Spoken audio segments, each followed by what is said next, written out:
Hello students, मैं हूं आपका एजुकेटर कमलाक्ष झा। 6 और 7 दिसंबर 2020 का करंट अफेयर्स का ये लेक्चर आप लोग देख रहे हैं। गाइज, आज के लेक्चर में जो टॉपिक्स अपन कवर करने वाले हैं वो ये हैं: जीएस पेपर 1 का ये टॉपिक, पेपर 2 के ये टॉपिक्स और फिर पेपर 3 के ये कुछ टॉपिक्स अपन देखेंगे। एंड गाइज, अगर आप सिविल सर्विसेज की तैयारी कर रहे हैं और पहली बार इस चैनल पर आए हैं तो तुरंत चैनल को सब्सक्राइब कीजिए, बेल आइकन पे हिट कीजिए। और यहां पर जो डेली बेसिस पर मैं आपको करंट अफेयर्स के लेक्चर्स प्रोवाइड कराता हूं, इन लेक्चर्स को आपको रेगुलरली देखना है और लेक्चर्स के दौरान जो भी इंस्ट्रक्शंस मैं देता हूं उसको आपको रिलीजियसली फॉलो करना है। अगर आप ऐसा करेंगे तो गारंटी आपका सिलेक्शन होगा। और जो मैं गारंटी देता हूं उसके प्रूफ भी देता हूं। नीचे डिस्क्रिप्शन पर आप देखिए, प्रूफ वीडियो आपको मिल जाएंगे। जो भी मैंने अपने स्टूडेंट्स को यूपीएससी 2020 एग्जाम के 1 साल पहले पढ़ाया था, यूपीएससी 2020 में उन्हीं टॉपिक से रिलेटेड क्वेश्चंस आए हैं। और अगर स्टेट सिविल सर्विसेज की भी बात करें तो यूपीपीसीएस 2020 में जो भी चीज मैंने पढ़ाई थी उन्हीं से रिलेटेड क्वेश्चंस बने हैं। क्योंकि यहां पर मैं जो टॉपिक्स कवर कराता हूं वो एग्जामिनेशन पॉइंट ऑफ व्यू से ही कवर कराता हूं। और यहां पर सभी सोर्सेज जो होते हैं करंट अफेयर्स के, उन सभी से मैं आप लोग के पूरे करंट अफेयर्स की तैयारी करवाता हूं। इसका मतलब यह है कि आप एक बार अगर इस वीडियो को रेगुलरली देखेंगे तो आपको कहीं से भी करंट अफेयर्स की तैयारी करने की आवश्यकता नहीं होगी। इतना मोर देन सफिशिएंट होगा। और यहां पर जो भी मैं टॉपिक्स पढ़ा रहा हूं वो एग्जामिनेशन पर्सपेक्टिव से ही इंपॉर्टेंट होते हैं और उन्हीं से रिलेटेड आपसे एग्जाम में क्वेश्चंस पूछे जाते हैं। राइट, तो आप प्रूफ देखिए, प्रूफ देखने के बाद आप रेगुलरली बने रहिए, फॉलो कीजिए और सक्सेस आपको 100% मिलेगी। राइट, और इसके अलावा अगर आप चाहें तो मंथली पेड पैकेज को ज्वाइन कर सकते हैं जिसकी fees minimum 100 rupees per month है। पूरे महीने की जो 100 रुपीज में आपको बहुत सारी चीज मिलती है, जैसे कि आप जो डेली लेक्चर्स देखते हैं उसकी आपको पीडीएफ मिल जाती है, हैंडआउट्स, नोट्स मिलते हैं, आपको वीकली कंपाइलेशन दिया जाता है आपके रिवीजन के लिए, आपको मंथली मैगजीन दी जाती है। प्लस इतना ही नहीं, मिनिमम 100 रुपीज में मिनिमम 150 क्वेश्चंस भी मैं आपको प्रोवाइड कराता हूं जो कि सिविल सर्विसेज एग्जामिनेशन के पैटर्न पर होते हैं और ये कॉम्प्लीमेंट्री बेसिस पर मैं आपको प्रोवाइड कराता हूं। राइट, और पेड पैकेज को कैसे ज्वाइन करना है तो उससे रिलेटेड पूरी डिटेल नीचे डिस्क्रिप्शन पर दी हुई है, आप देख सकते हैं। और फेसबुक पर अगर आप हैं तो मेरे नाम को सर्च करके मुझे ऐड कर लीजिएगा। ये मेरा नंबर है, इसको आप सेव कर लीजिए। 9713282838 मेरा नंबर है, अपने मोबाइल में सेव कर लीजिएगा। और याद रहे, इस नंबर पर कॉल मत कीजिएगा, इस नंबर पर आप एसएमएस के थ्रू या फिर आप मुझे टेलीग्राम पर मैसेज कर सकते हैं या फेसबुक पर मैसेज कर सकते हैं। आपको अगर कोई भी क्वेरी हो करंट अफेयर से रिलेटेड या पेड पैकेज से रिलेटेड, आप कर सकते हैं। विद इन 24 आवर्स मेरा रिप्लाई आपके पास आ जाएगा। तो चलिए, अब आपका समय ना वेस्ट करते हुए फटाफट लेक्चर को शुरू कर लेते हैं। तो देखिए, आप लोग जानते हैं कि साइक्लोन को बहुत सारे नामों से जाना जाता है, जैसे कि टाइफून हो गया, हुरिकेन हो गया। राइट, तो ये सब साइक्लोन्स के अलग अलग नाम होते हैं और साइक्लोन से रिलेटेड पूरी डिटेल जो है उसके बारे में आपको प्रॉपर तरीके से पता होना चाहिए कि साइक्लोन जो है वो कैसे बनते हैं, क्या कारण होता है उनके बनने का। राइट, और बहुत सारी चीजें, उनके क्या कैरेक्टरिस्टिक्स होते हैं, क्या फीचर्स होते हैं। और साइक्लोन जो है, जैसे एक क्षेत्र में 2 साइक्लोन आते हैं। राइट, जैसे कि एक क्षेत्र में एक साइक्लोन आया, उसके पीछे दूसरा साइक्लोन आ गया। जैसे कि अभी हम लोग देख रहे हैं कि एक साइक्लोन बुरीवी हम लोग को देखने को मिल रहा है। ये साइक्लोन अभी कुछ समय पहले ही एक साइक्लोन निवार आया था जिसके बारे में मैंने आपको ऑलरेडी पढ़ाया था। तो उसी के पीछे ये साइक्लोन बुरेवी भी आया है। तो किसी क्षेत्र में अगर लगातार 2 साइक्लोन्स आते हैं तो फिर क्या होता है, क्या कंडीशन हमें देखने को मिलती है। राइट, ये वाला एक क्वेश्चन। इसके अलावा एंटी क्लॉकवाइज और क्लॉकवाइज साइक्लोन्स कौन से होते हैं, तो ये पूरी जानकारी जो है वो आप लोग को रखना बहुत ज्यादा जरूरी है। पहले तो एक चीज ध्यान में रखना कि अभी साइक्लोन बुरेवी जो है वो यहीं पर आया है जिस समय कुछ समय पहले साइक्लोन निवार हमें देखने को मिला था कराईकल कोस्ट में। तो आप मुझे नीचे कमेंट बॉक्स पर लिखकर बताइए कि कराईकल जो कोस्ट है, ये तट है, ये कहां पर लोकेटेड है। इसके बारे में मैं आपको ऑलरेडी पढ़ा चुका हूं। नीचे कमेंट बॉक्स पर इसका आंसर लिखकर बताइए। तो यहीं पर ही दूसरा साइक्लोन बुरेवी आया है। राइट, तो इसलिए ये टॉपिक न्यूज में था। बट अभी जो आपको मैं पूरी चीज एक्सप्लेन करूंगा डिटेल में साइक्लोन्स के बारे में, वो ध्यान से पूरी चीज सुनिएगा। बहुत ही ज्यादा इंपॉर्टेंट ये टॉपिक है। हुरिकेन्स अक्सर प्रीलिम्स में पूछा जाता है। Easy to moderate questions hurricane से रिलेटेड बनते हैं। देखिए, हुरिकेन्स जो होते हैं वो काफी विशाल होते हैं, काफी लार्ज होते हैं और ये घूमते हैं। राइट, इसकी रफ्तार भी काफी तेज होती है। 119 किलोमीटर प्रति घंटे की रफ्तार से ये चलते हैं। यानी कि इसकी विंड की जो स्पीड जो ये प्रोड्यूस करते हैं, यानी हवा जो इसमें हम लोग को देखने को मिलती है हुरिकेन्स के दौरान 119 किलोमीटर प्रति घंटे की। आप सोच सकते हैं कितनी तेज रफ्तार होगी विंड की। और इसी रफ्तार के कारण ये डिस्ट्रक्शन बहुत पहुंचाते हैं। जहां पर भी हुरिकेन हिट करता है वहां पर डिस्ट्रक्शन बहुत हम लोग को देखने को मिलता है। जो समुद्र का गर्म पानी जो होता है ना, वार्म वाटर, तो वहां पर ये इनका फॉर्मेशन होता है हुरिकेन्स का। राइट, अब देखिए, कुछ चीजें ऐसी भी पूछ ली जा सकती हैं इसके स्ट्रक्चर से रिलेटेड कि सेंटर में जो है वो हुरिकेन्स के क्या होता है। तो याद रखिएगा आई, इसके सबसे सेंटर में जो चीज होती है, जो आपको सर्कल, जो गोला दिखाई दे रहा है ना, गोला होल जो आपको दिखाई दे रहा है, दिस इज कॉल्ड आई, इसको आई कहते हैं। कभी कभी ऐसे क्वेश्चन डायरेक्ट आ जाते हैं कि आई क्या है, तो आई वो सेंटर में होल जो हम लोग को इस तूफान के देखने को मिलता है। यहाँ पर विंड जो होती है, हवा जो होती है वो काफ़ी कम होती है। हवा कम क्यों होगी? क्योंकि ऑब्वियस ही बात है यहाँ पर मोड नहीं देखने को मिल रहा है हवा का। अब यहाँ पर इस तरफ आप देखिए तो इस तरफ कंटिन्यूअसली हवा आपको दिखाई दे रही है ना, तो इस तरफ तो हवा ज़्यादा होगी, बीच में हवा नहीं होगी क्योंकि होल है ना, एक वैक्यूम टाइप का हम लोग को देखने को मिल रहा है। यहाँ पर हल्के फुल्के क्लाउड्स वगैरह होते हैं, कभी कभी थंडरस्टॉर्म यानी कि बिजली वगैरह भी चमक जाती है यहाँ पर। और ज़्यादातर हम लोग को देखने को मिलता है कि यहाँ पर स्काई जो होता है वो हल्का फुल्का क्लाउडी होता है या फिर क्लियर ही होता है, क्योंकि हॉलो है ना पूरा, यानी कि आप देख सकते हैं ऊपर इसके, यानी कि एक मतलब वैक्यूम टाइप का रहता है ये, ठीक है, यानी कि वहाँ पर कुछ नहीं होता ज़्यादा। वैक्यूम एग्जैक्टली वैक्यूम नहीं बोलेंगे, एकदम वैक्यूम नहीं है, वैक्यूम अलग चीज़ होती है जहाँ पर एयर वगैरह बिल्कुल भी नहीं होती। बट आपको समझाने के लिए कि एज कंपेरेटिवली यहाँ पर जो परिस्थिति होती है उसके अकॉर्डिंग यहाँ पर कुछ भी नहीं होता, ना के बराबर, यानी कि यहाँ पर अगर 5% है तो यहाँ पर 100% है, इस प्रकार से, समझ रहे हो? तो ये चीज़ यहाँ पर देखने को मिलती है। आई वॉल किसको कहते हैं? तो ये वाला जो लेयर होता है ना आई की, इसको आई वॉल कहते हैं, इसको आई वॉल कहा जाता है। इसको रिंग ऑफ थंडर स्टॉर्म्स भी कहा जाता है, क्योंकि यहाँ पर काफ़ी ज़्यादा बिजली वगैरह जो है वो कड़कती है, हम लोग को देखने को मिलती है। इसके अलावा जो तूफान जो होता है ये आई के अराउंड घूमता है, राइट, ये पूरा आई, ये बीच में सर्कल है ना, इसके अराउंड पूरा तूफान घूमता है, जैसे कि आप देख रहे हैं इस फोटो में भी, ठीक है। और ये तूफान की ऊपर से फोटो है, जैसे कि अगर आपने ये वाली फोटो देखी है तो इसके ऊपर से आप देखोगे तो ये वाला दृश्य आपको दिखाई देगा इस प्रकार का, ठीक है। तो इस अकॉर्डिंग हम लोग इसके स्ट्रक्चर को पढ़ रहे हैं, देख रहे हैं, समझ रहे हैं। इसके अलावा वॉल की अगर बात करें, जो मैं आपको बढ़ा रहा था वॉल, तो यहां पर हम लोग को देखने को मिलता है कि काफी विंड जो होती है स्ट्रॉन्गेस्ट होती है। यहां पर तो आई पर तो बीच में कुछ नहीं है, तो इसलिए विंड यहां पर नहीं है, बट यहां पर विंड जो होती है वो सबसे स्ट्रॉन्गेस्ट हम लोग को देखने को मिलती है, राइट। और यहां पर रेन, वर्षा भी काफी ज्यादा होती है। इसके अलावा रेन बैंड्स की बात करें तो ये क्लाउड्स वगैरह यहाँ पर बहुत ज़्यादा हम लोग को देखने को मिलते हैं। ये वाला जो एरिया, ये जो पूरा एरिया आप देख रहे हो यहाँ पे, ये पूरा रेन बैंड्स हम लोग को देखने को मिल रहा है, ये पूरा एरिया। ये तो आउटर लेयर जो है वो आई की ये है, जिसको आई वॉल हम लोग बोलते हैं, और ये पूरा जो है वो रेन बैंड्स हम लोग को देखने को मिल रहा है। आप देख सकते हैं ये पूरा रेन बैंड है ये वाला, ठीक है। यहाँ पर हम लोग को वर्षा देखने को मिलती है, नाम सीजन में आ रहा है रेन बैंड्स, ठीक है। यहाँ पर काफ़ी ज़्यादा वर्षा होती है, क्लाउड्स वगैरह यहाँ पर बहुत ज़्यादा होते हैं, हम लोग को देखने को मिलते हैं, बिजली वगैरह हम लोग को देखने को मिलती है, टॉर्नेडोज वगैरह यहाँ पर हम लोग को बहुत देखने को मिलते हैं, टॉर्नेडोज है ना, यानी भवंडर वगैरह काफ़ी ज़्यादा देखने को मिलते हैं। अब क्वेश्चन ये बन सकता है कि ये जो तूफान है ये हुरिकेन में कैसे कन्वर्ट हो जाता है, यानी कि एक छोटा हल्का फुल्का तूफान इतना भारी विशाल कैसे बन जाता है और उसकी स्पीड ऐसी कैसे तेज हो जाती है। तो सबसे पहली समझने की बात यह है कि तूफान ज़्यादातर कहाँ पर बनते हैं, ज़्यादातर क्या ऑलमोस्ट सभी तूफान कहाँ पर बनते हैं। तो क्वेश्चन आ जाता है कि तूफान कहाँ पर बनते हैं, स्टॉर्म कहाँ पर फॉर्म होते हैं। तो आपका आंसर सिर्फ ये होना चाहिए, ट्रॉपिक ऑफ कैंसर से लेकर ट्रॉपिक ऑफ कैप्रिकॉर्न के बीच में, क्योंकि ये जो एरिया है इसको हम लोग ट्रॉपिकल जोन कहते हैं और यहीं पर ही तूफान बनते हैं। इसके पीछे का लॉजिक क्या है? सिंपल सा लॉजिक है, आपने एनसीईआरटी में पढ़ा होगा कि आपने वो पढ़ा ना एनसीईआरटी में कि जो सन जो होता है वो ट्रॉपिक ऑफ कैंसर और ट्रॉपिक ऑफ कैप्रिकॉर्न के बीच में ही ओवरहेड होता है। आपने वो समर सॉलिस्टिस, विंटर सॉलिस्टिस पढ़ा होगा कि जिस समय सन जो है वो इस एरिया से रिटर्न करता है। एक्चुअली में सन रिटर्न नहीं करता, क्योंकि हमारी धरती जो है वो सन के क्योंकि सन तो घूमेगा नहीं, सन एक ही जगह पर है, बट हमारी धरती जो है वो एक्सिस पर घूमती है अपने, राइट्स, यानी कि सन जो है, सूर्य जो है वो उसके चक्कर लगाती है इस प्रकार से। तो एक्सिस कुछ इस प्रकार की कि ये ऊपर नीचे जाती है, यानी कि ऊपर नीचे हमारे ये एक्सिस देखने को मिलता है।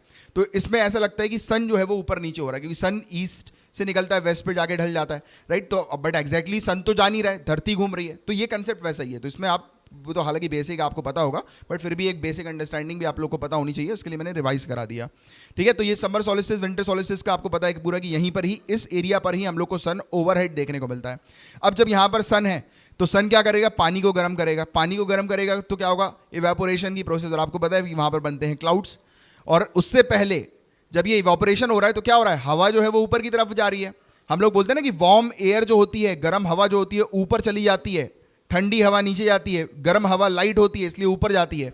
तो जब ये गर्म हवा ऊपर जाती है तो हवा क्या हो रही है? विंड का मूवमेंट हो रहा है, और धीरे धीरे करके विंड के मूवमेंट के चलते यहाँ पर भवंडर बनते हैं, क्योंकि यहीं पर ही तो पूरी एक्टिविटी हो रही है ना, गर्माहट की, इवेपोरेशन की पूरी एक्टिविटी यहीं पर ही एक्सट्रीम पर हम लोग को देखने को मिल रही है। तो भवंडर कहाँ पर होंगे? स्टॉर्म्स कहाँ पर होंगे? इसी एरिया पर। तो हमेशा याद रखना कि ये जो भवंडर होते हैं ये सिर्फ इसी एरिया पर हम लोग को देखने को मिलते हैं, यहाँ वहाँ पर ऐसे वैसे जगह पर हम लोग को कुछ नहीं देखने को मिलते। समझ में आ रही है? तो ये चीज़ आप लोग को पता होना चाहिए कि मतलब कि अगर स्टॉर्म्स पूछ लिया जाए कि स्टॉर्म्स कहाँ पर डेवलप होते हैं, तो याद रखिएगा tropic of cancer to tropic of Capricorn के बीच में, या फिर ट्रॉपिकल जोन पर। तो ये चीज़ हमने देखी, इसके बारे में एक जनरल तो यहाँ पर इसी ट्रॉपिकल एरिया पर डिस्टर्बेंस जब होना शुरू हो जाता है, जब गर्म पानी से जो क्लाउड्स वगैरह बनने लगते हैं तो हवा वगैरह जो होती है, तो उस बीच जब डिस्टर्बेंस होना शुरू हो जाता है तब धीरे धीरे करके हम लोग को देखने को मिलता है कि ये हवा जो है वो रोटेट होती जाती है और एक विशालकारी रूप जो है वो बना लेती है। और विंड की स्पीड जब 62 किलोमीटर पर आवर या उससे कम की हम लोग को देखने को मिलती है, तब उस समय ये रोटेशन जो है वो शुरू होना हो जाता है, यानी कि ये जो भवंडर है वो बनना शुरू हो जाता है। कभी कभी आपने ऐसे अपनी आंखों से भी देखा होगा, कई बार आप जनरली देखते होगे कि जब हवा चल रही होती है तेज, तो कभी कभी इस प्रकार का भवंडर जो है वो गोल गोल घूमता हुआ आपको नजर आ जाता है। आपने बचपन में भी देखा होगा जब बाहर खेलते होगे ज़्यादातर, राइट, धूल वगैरह में एकदम से नहीं मिल जाता, ग्राउंड वगैरह में हम लोग देखते हैं, तो वो ऐसे ही, ये बहुत ही कॉमन फिनोमेना है हवा का, राइट। तो ये चीज़ हम लोग को देखने को मिलती है। हल्का सा भी, थोड़ा भी अगर कहीं पर डिस्टर्बेंस होता है तब उस समय ये फिनोमेना हम लोग को देखने को मिलता है। फिर उसके बाद फिर ये बढ़ बढ़कर जो है वो काफ़ी एक विशालकारी रूप ले लेता है, और जब ये 119 किलोमीटर प्रति घंटे की जब इसकी रफ्तार हो जाती है तब हुरिकेन ये हम लोग को देखने को मिलता है। सिंपल कंसेप्ट आपको ये ट्रॉपिकल्स के बारे में पता होना चाहिए, राइट, उससे ज़्यादा डिटेल में आपको जाने की आवश्यकता नहीं है।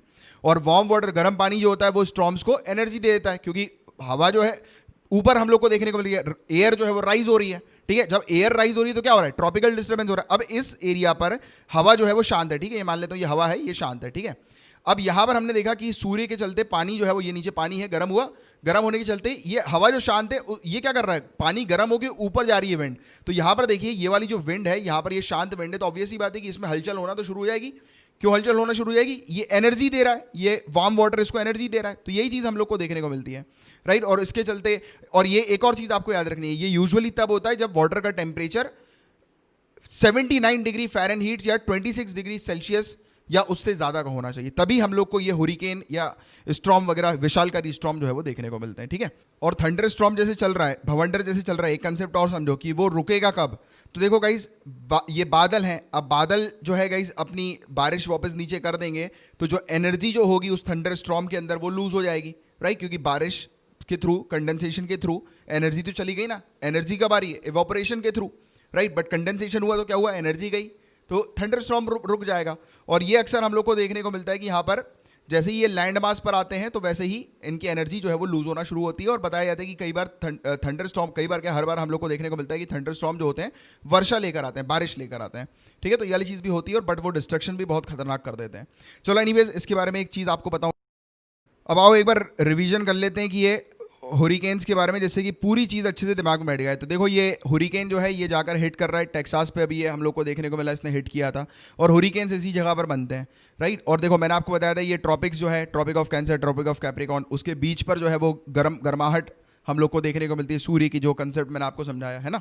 इसके बाद देखो पानी जो है वो गर्म होता है, पानी गर्म हो रहा है, पानी को जो है वो एनर्जी मिल रही है, और ऊपर वाली एयर को गर्म कर रहा है। अब वो साइड से एयर जो ब्लो होती है, फिर उसके कारण से डिस्टर्बेंस जो है वो क्रिएट होना शुरू हो जाता है ना।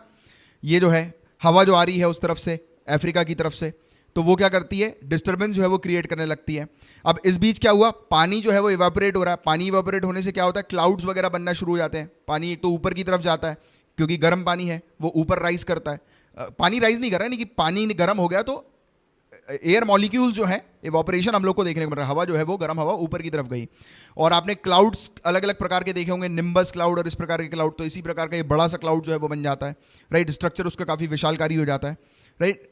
और उसके बाद आपको देख रहे होंगे क्लाउड्स जब डेवलप होना शुरू होते हैं तो क्लाउड जो होते हैं वो रोटेट होने लगते हैं। ये देखो क्लाउड रोटेट हो रहा है। ये पॉज किया मैंने आपको क्या समझाया था कि ये वाला जो एरिया है रेन बैंड्स का एरिया है। अब आपको कंसेप्ट क्लियर हो रहा है, रेन बैंड क्यों बोलते हैं इसको, क्योंकि यहाँ पर क्लाउड्स रहते हैं।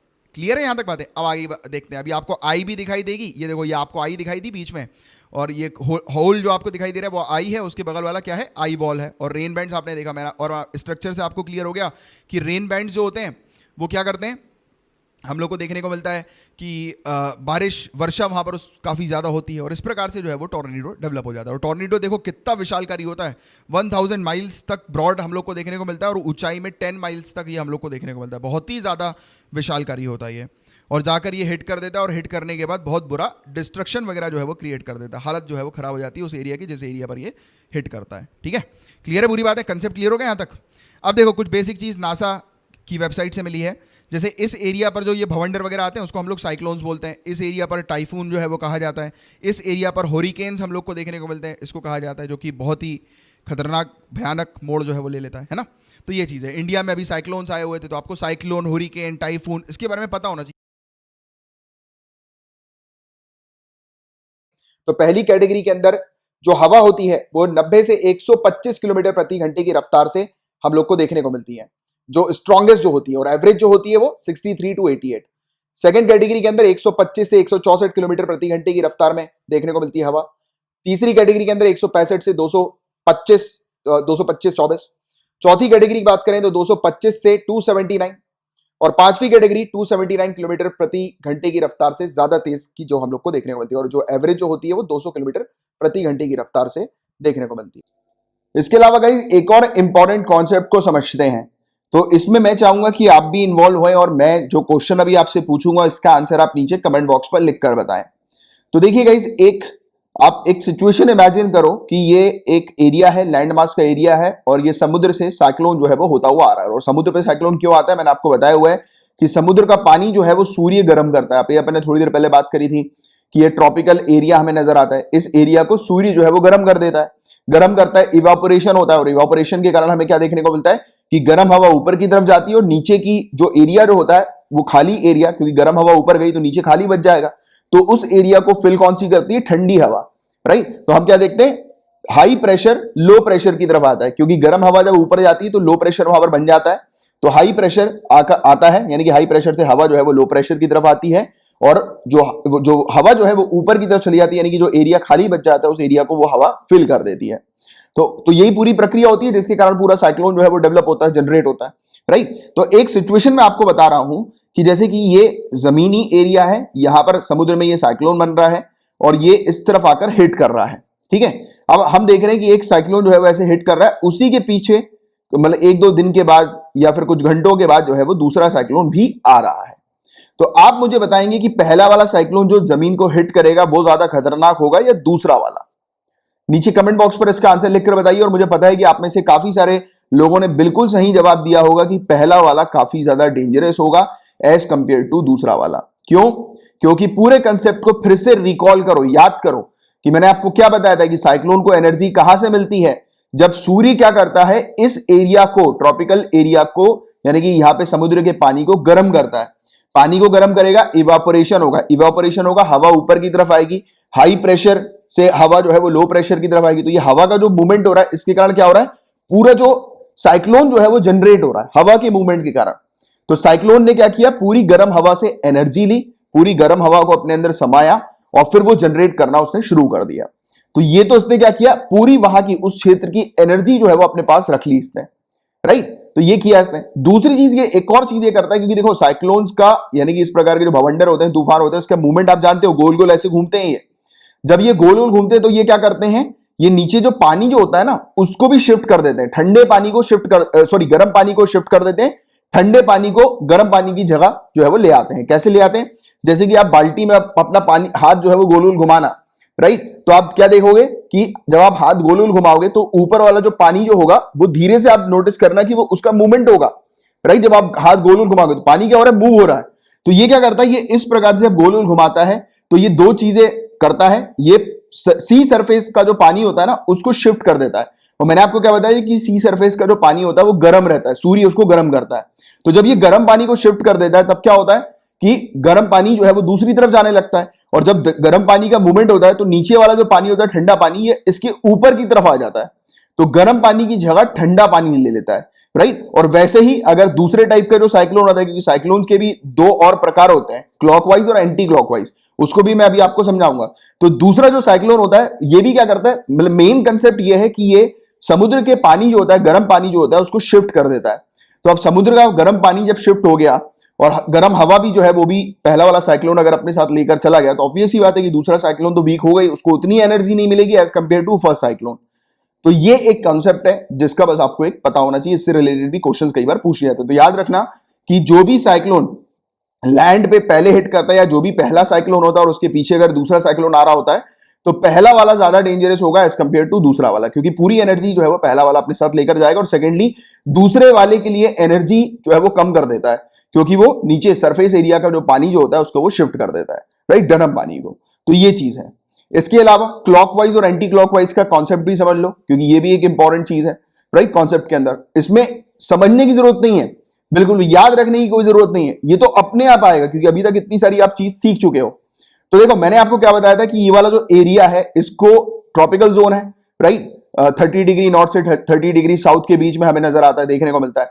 तो इस एरिया को जब सूर्य गर्म करता है, तो मैंने आपको क्या बताया था कि कोई भी एरिया जब गर्म होता है तब क्या होता है कि गर्म हवा ऊपर की तरफ जाती है और नीचे जो एरिया जो बच जाता है, यानी कि जहां पर हवा की आवश्यकता होती है, तो उसको कौन फिल कर देता है?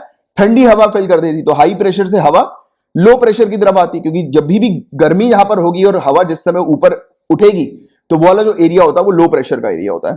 तो ये जो क्षेत्र है, जैसे कि अगर हम लोग इक्वेटर से ऊपर वाले क्षेत्र की बात करें, तो इस क्षेत्र पर जो है वो जब भी इवापोरेशन होगा, जब भी लो प्रेशर क्रिएट होगा, तो ऊपर वाला 60 डिग्री नॉर्थ से लेकर 30 डिग्री नॉर्थ का जो एरिया है वहां की जो हवा है वो यहां पर आएगी। अब आप इमेजिन करो एक सिचुएशन को कि ये यहां की हवा यहां पे आ रही है और यहां पर हम क्या देख रहे हैं, यहां पर साइक्लोन एक्टिविटी जब डेवलप हो रही है, तो ये क्या कर रहा है, ये पुश कर रहा है इस पूरी हवा को। तो अभी आप क्या देख रहे हो, मूवमेंट, ये वाला मूवमेंट देख रहे हो, राइट। ये वाला पूरा गोल घुमाओ, ऐसे हाथ को, उंगली को इस पे रखो, यहां पर उंगली रखो मेरे कर्सर की तरफ, उंगली को नीचे लेकर आओ और ऐसे करके ऊपर उठाओ उंगली को, राइट। ऐसे ये गोल घूम रहा है, क्योंकि ये, अब आप बोलोगे कि सर ये ऐसे ऊपर क्यों उठ रही है, मैंने आपको क्या बताया, हवा ऊपर की तरफ ही उठेगी। तो ये जब हवा यहां से हाई प्रेशर से लो प्रेशर की तरफ जब हिट कर रही है, और यहां पर भी तो गर्माहट हवा कंटिन्यूअसली हो ही रही है, हमें गर्म हवा देखने को मिल रही है, सूर्य यहां पर कंटिन्यूअसली गर्मी क्रिएट कर रहा है, तो इसी को ही फोर्स करते हुए ये ऊपर भी उठ जाती है, क्योंकि गर्म हवा फिर ये बनती है, फिर ये ऊपर उठती है। तो ये पूरी प्रोसेस कंटिन्यूअसली चलती है कि ठंडी हवा यहां पर आती है और गर्म हवा यहां पे ऊपर उठ रही है। तो ये पूरा क्या हो रहा है, एक पूरा सिस्टम एक ऐसा क्रिएट हो रहा है जो कि हम लोग को क्लॉकवाइज तरीके का देखने को मिलता है। घड़ी जो है वो बिल्कुल ऐसे चलती है ना, क्लॉकवाइज। तो वैसे आप क्या देख रहे हो, यहां पर ऊपर वाले एरिया पे, नॉर्थ साइड वाले एरिया पे हम लोग को देखने को मिलता है कि क्लॉकवाइज साइक्लोन जो है वो ज्यादा डेवलप होते हैं, जनरेट होते हैं, तो राइट। और वैसे ही अगर आप साउथ की तरफ जाओगे तो साउथ से हाई प्रेशर जो है वो लो प्रेशर की तरफ यहां पर आ रहा है, राइट। यहां पर जो है वो गर्माहट बन रही है, यहां पर साइक्लोन बन रहा है, तो यहां पर हाई प्रेशर लो प्रेशर की तरफ आ रहा है। तो आप क्या देख रहे हो, यहां पे हाई प्रेशर लो प्रेशर की तरफ आया और ऊपर वाला सेम कॉन्सेप्ट लगाओ कि फिर ये क्या होगा, ऐसे करके गोल घूम जाएगा, क्योंकि यहां पर भी हवा जो है वो गर्म हो रही होगी और ऊपर की तरफ जा रही होगी। तो हम क्या देख रहे हैं, ये उल्टी घड़ी चल रही है, तो उसको एंटी क्लॉकवाइज कहते हैं। तो सिंपल सा ये कंसेप्ट आप ध्यान में रखो, क्लॉकवाइज और एंटी क्लॉकवाइज में सिर्फ ये वाला फिगर बस थोड़ा सा ध्यान में रखना, ऑटोमेटिकली साइक्लोन्स के बारे में आपको पता लग जाएगा कि कौन सा क्लॉकवाइज है, कौन सा एंटी क्लॉकवाइज हमें नजर आता है, राइट। तो सिंपल सी चीज है जिसका बस आपको ये आइडिया होना चाहिए, जानकारी होनी चाहिए। और साइक्लोन से रिलेटेड जो चीज मैंने आपको पूरी पढ़ाई है, इन्हीं से रिलेटेड आपसे क्वेश्चंस पूछे जाएंगे, इनसे बाहर का और कुछ नहीं आएगा। गाइस, बात हो रही है भसन चार आइलैंड की। तो देखिए, पहले तो इसकी आपको लोकेशन पता होनी चाहिए कि ये आइलैंड कहां पर लोकेटेड है। तो बांग्लादेश का ये आइलैंड है। आप देखिए यहां पर ये बांग्लादेश कंट्री आपको दिखाई दे रही है, और यहां पर आप देखिए ये छोटा सा एरिया आपको जो दिखाई दे रहा है, ये भसन चार आइलैंड का हम लोग को देखने को मिल रहा है। और ये म्यांमार हमें देखने को मिल रही है। म्यांमार के अंदर ये पूरा जो एरिया, ये रखाइन स्टेट का हम लोग को देखने को मिलता है। म्यांमार के अगर आप वेस्ट में देखेंगे तो रखाइन स्टेट एक एरिया है म्यांमार का। क्या हुआ था कि 2017 में यहां से भारी मात्रा में रोहिंग्यास को भगाया गया था म्यांमार की खुद की सरकार के द्वारा, रोहिंग्यास मुस्लिम्स को। और ये Rohingya Muslim all over the world काफी सारी जगह पे चले गए थे, रेफ्यूजीज बन गए थे, क्योंकि इनको निकाल दिया गया था इनकी खुद की कंट्री से। इसका एक थोड़ा सा आइडिया आपको शायद होगा भी, पहले भी कई बार इसके बारे में मैं आप लोग को एक्सप्लेन कर चुका हूं। तो वैसे ही हुआ कि काफी सारे जो रोहिंग्या मुस्लिम थे, उन्होंने बांग्लादेश और इंडिया की बाउंड्री पे जाकर जो है वो पनाह ली, उनको असाइलम हमने प्रोवाइड किया था। और अभी बांग्लादेश सरकार जो है वो इनको शिफ्ट कर रही है भशनचार आइलैंड में। तो देखिए, भशनचार आइलैंड से रिलेटेड पहले भी कई बार जो है वो न्यूज में देखने को मिल चुका है और लगातार देखने को मिल रहा है। तो इस आइलैंड की लोकेशन स्पेसिफिकली आपको पता होनी चाहिए कि ये बांग्लादेश का आइलैंड है। और इस आइलैंड की खासियत ये है कि 20 साल पहले ही इस आइलैंड को बनाया गया है। तो पहले से नहीं था ये आइलैंड, इस आइलैंड को बनाया गया, राइट। और सबसे चिंता वाली बात यह है कि ये जब भी कहीं पर इस क्षेत्र पर कोई साइक्लोन आता है या कोई भी एक्टिविटी क्लाइमेट चेंज से रिलेटेड होती है, तो ये जो आइलैंड है सबसे ज्यादा अफेक्टेड होता है।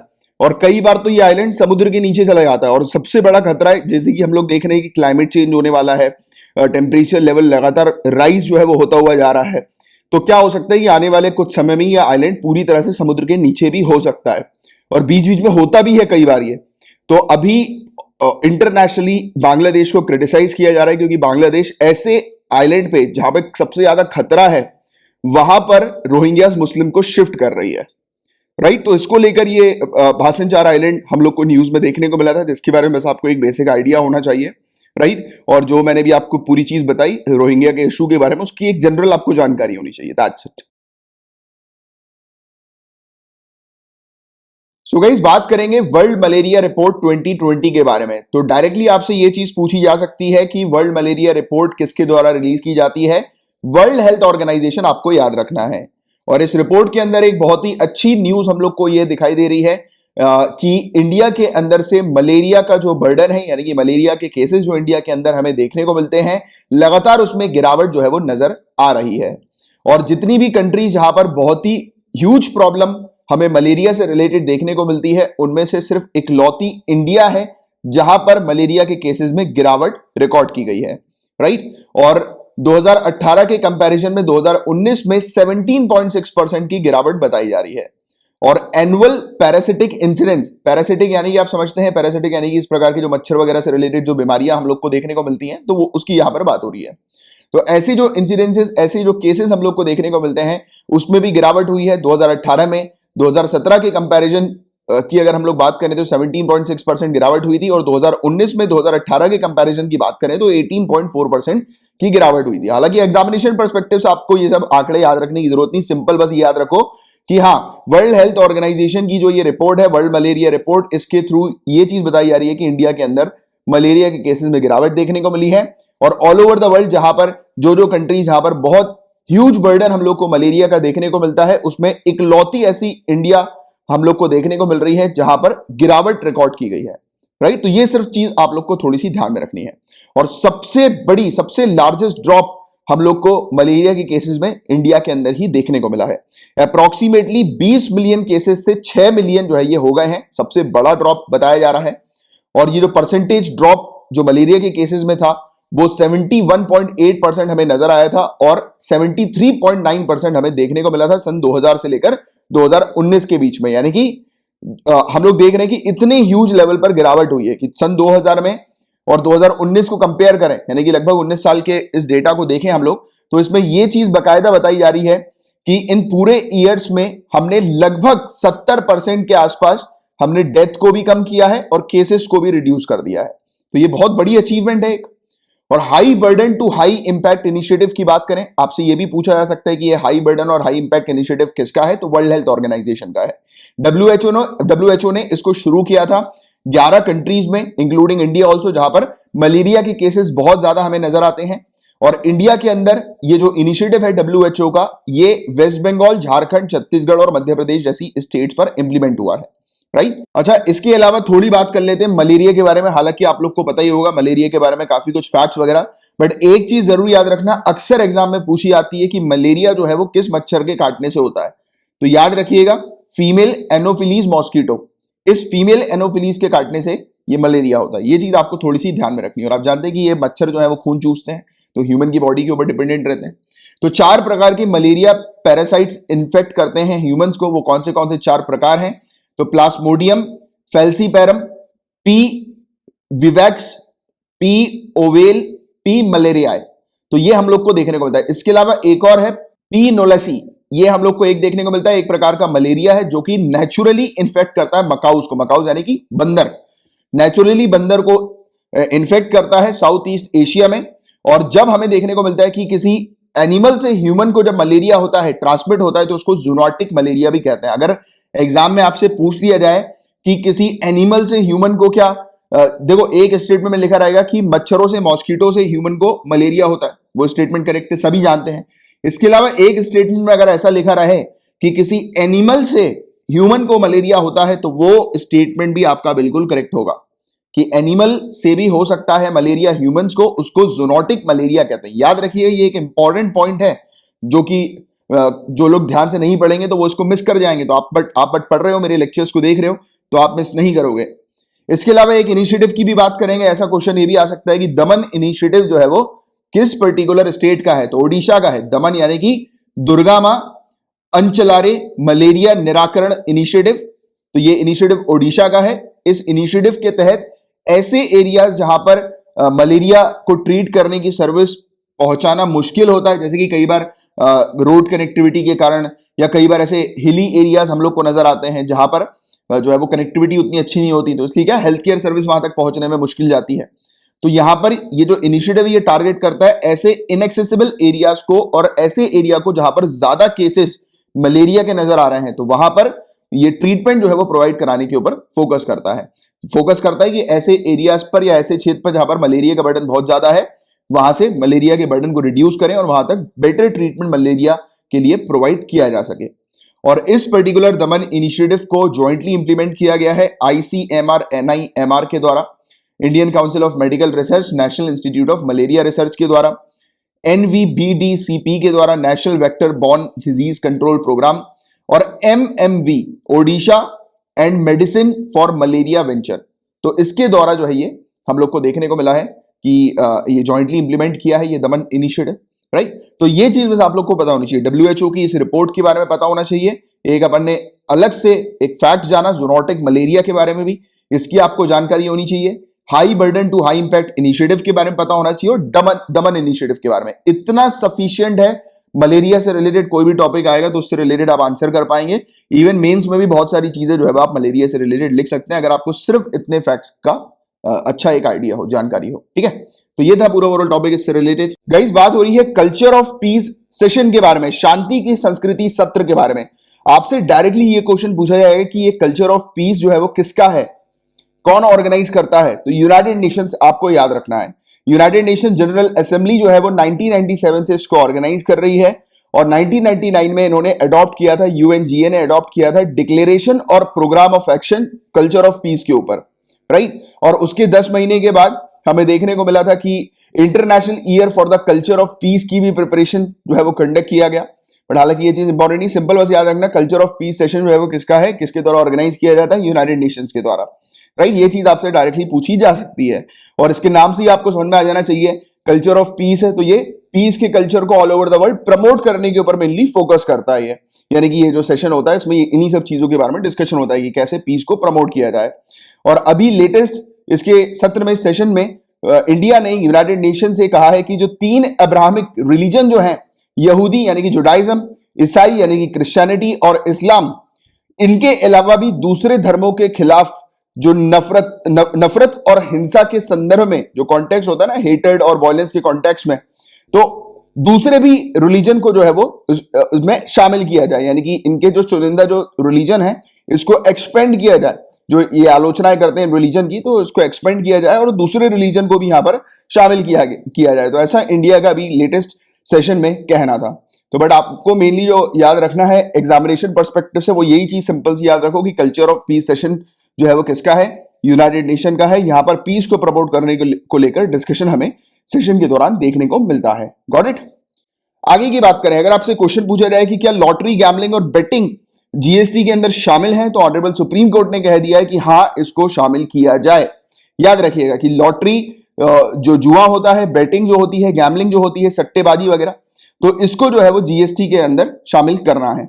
अभी हुआ ये क्या था इशू पूरा, हमें जो देखने को मिला था कि एक स्किल लॉटो सॉल्यूशंस और दूसरे जो लॉटरी एजेंट्स हैं वो बेसिकली कह रहे थे कि जो लॉटरी है ये एक गुड नहीं है, ये एक सामान नहीं है, इसको जीएसटी के अंदर आप शामिल नहीं कर सकते, और अगर शामिल कर रहे हो तो वो इलीगल होगा, राइट। तो ऑनरेबल सुप्रीम कोर्ट ने क्लियरली कह दिया कि कोई इलीगल नहीं है, इसको जो है वो शामिल किया जाए, क्योंकि ये कार्रवाई योग्य है, एक्शनेबल क्लेम है। यानी कि जो भी पर्टिकुलर गैम्बलिंग वगैरह में जीतते हैं तो वो कार्रवाई करवा सकते हैं कि भाई उनकी जीती हुई चीज है, प्रॉपर्टी जो है यानी कि उन्होंने जीती है, वो जो भी यानी कि अमाउंट है कुछ भी है जो गैम्बलिंग के दौरान होता है, तो वो उन्होंने जीता है, तो उस पर आप जो है वो क्लेम कर सकते हो। तो इसीलिए इसको जो है वो कानून के अंदर शामिल किया जाए, तो ये चीज कही है। और जीएसटी एक्ट जो सेंट्रल जीएसटी एक्ट 2017 का है, उसके सेक्शन 2 क्लॉज 52 में इसको शामिल करने के लिए कहा गया है, राइट। तो ये चीज था, बस इतनी बस बेसिक सी इंफॉर्मेशन आपको पता होनी चाहिए। हालांकि ऑनरेबल सुप्रीम कोर्ट ने इस चीज के बारे में मेंशन किया कि इन्होंने जो लॉटरी के ऊपर जो जीएसटी लगाई है, यानी कि जीएसटी के अंदर लॉटरी को जो शामिल किया है, वो हॉस्टाइल डिस्क्रिमिनेशन नहीं है, वो शत्रुतापूर्ण भेदभाव नहीं है, राइट। ये चीज क्लियर करी, क्योंकि जो मामला जो था वो काफी गर्म होता हुआ नजर आ रहा था, कह रहे थे कि ये इलीगल है इसको ऐसा करना, तो इसलिए ऑनरेबल सुप्रीम कोर्ट ने ऐसा कहा। बट एग्जामिनेशन पर्सपेक्टिव से सिर्फ ये चीज आपको याद रखनी है कि लॉटरी, गैम्बलिंग और बेटिंग भी जीएसटी कानून के अंदर शामिल है। ऑनरेबल सुप्रीम कोर्ट ने इस चीज के बारे में मेंशन किया है, राइट।